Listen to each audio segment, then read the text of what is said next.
Hi guys, welcome to another Facebook Live. I'm Jen Burson. I'm the founder of Generation PR and the creator of the Profitable PR Pros community and several programs to help support you in your journey to be the most incredible PR professional possible and then launch, grow, and scale a profitable PR agency. And I love talking about all things related to, communication strategy and providing the best service for your clients.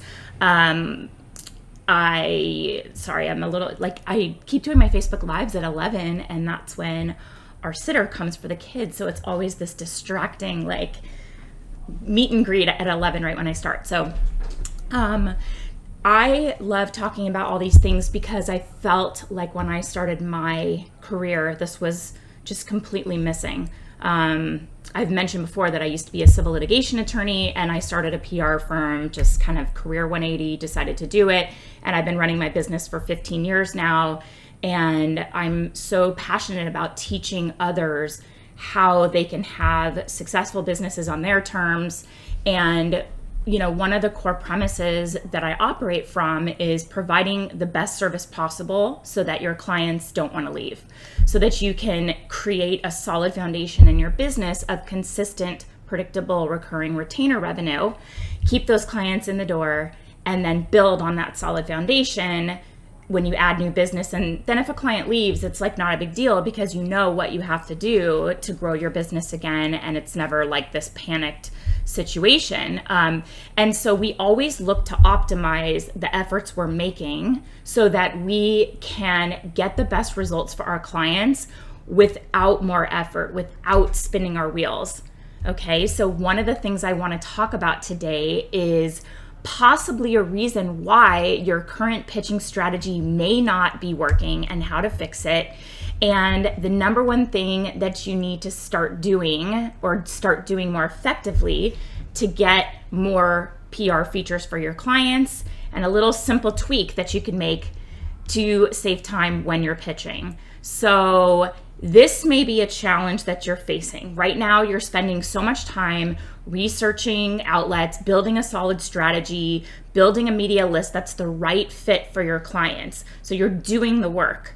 You're developing these pitch angles, and you're sending strategic targeted pitches to these media outlets, right? This is the way that it's done. But maybe it's not working. And why could that be? You might be getting frustrated. It seems like you're doing everything right, but you're not getting these results for the clients that you know are the right fit. You're making the effort, you're doing the research, you're crafting really great pitches. What's happening? What could possibly be going wrong? What we have found is that the number one thing that a lot of PR pros aren't doing, or they're not doing well, is the follow-up strategy.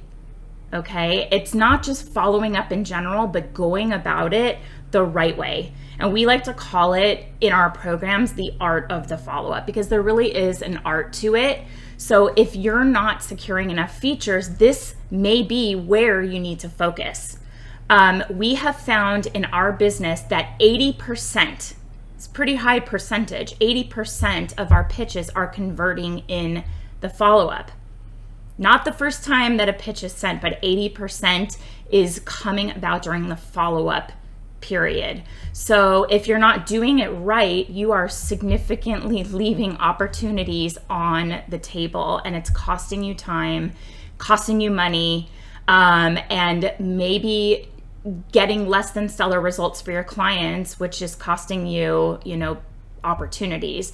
And we know that getting good results for your clients makes them want to stay, and they want to stay on as a long-term retainer client, so you can then leverage those results and get new clients. It's kind of like this whole process that we've created where you build on the results that you've gotten and attract more clients in that niche, leverage your expertise and leverage your results. There's a strategy to it. It's not just like, okay, let's just take what we can get. Let's just take the type of press placements we can get and hope for the best. You're going to build your business strategically. And one of the ways to do that is leveraging the results that you get. So if you're not getting those great results, those top tier placements, those great features that build a business, how would other brands see that you're the right fit for them? So I can't express to you the importance of nailing this piece of the strategy, because you're doing the work on the front end, and it may be that you're this close to landing that great press that you've researched and you know is the right fit, but you're just not getting the follow-up nailed. Okay, so you also may be just so dead set on a certain approach that you're taking that you don't pivot your strategy in the follow-up. And you might just be like digging your heels in and going like, what's the problem? And you don't know what it is.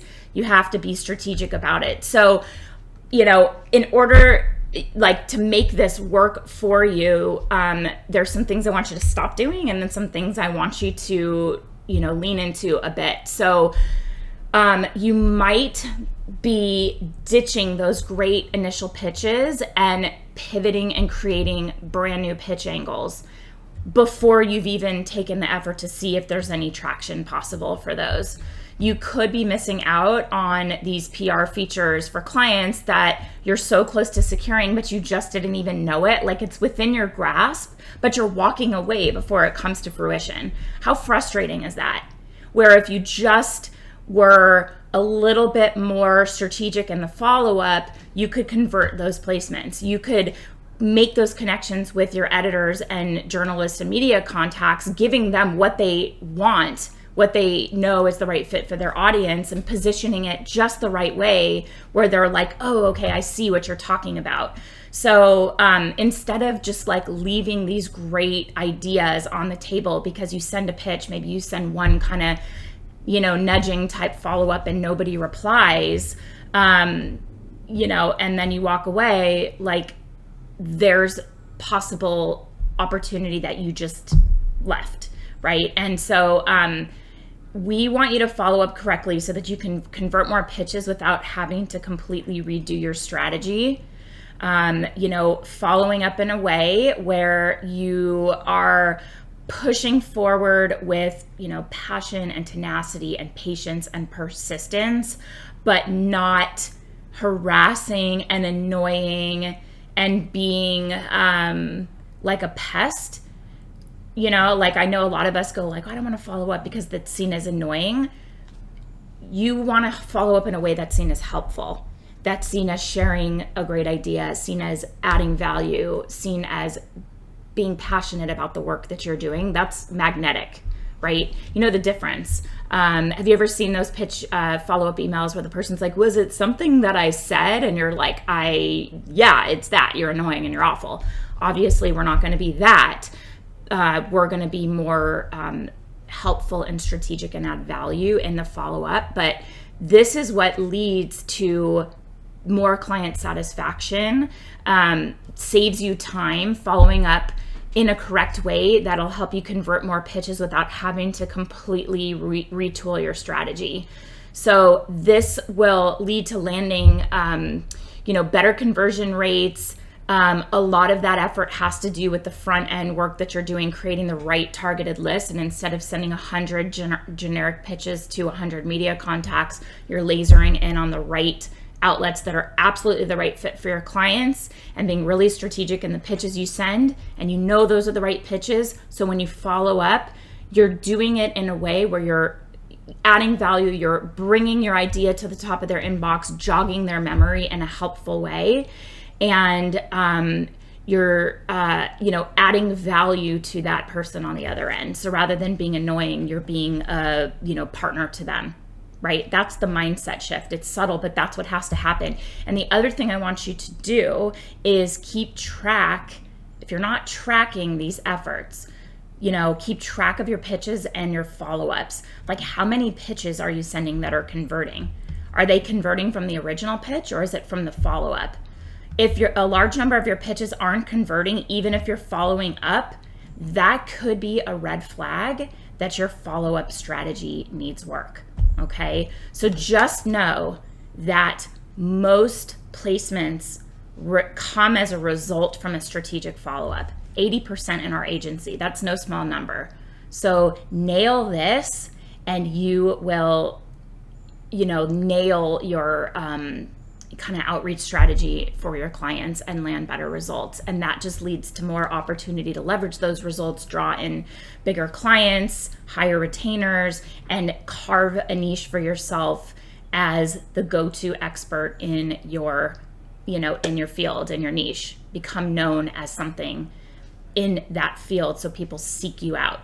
It's all building blocks, guys. So this is just a little subtle tweak. Think about your follow-up strategy. Know that placements convert in that follow-up strategy. And I'm here to help. I love this stuff. I love sharing. There's so many helpful members in our Facebook group. It's Profitable PR Pros. If you're not already a member, what are you waiting for? There's a link here on this video. Join. It's totally free.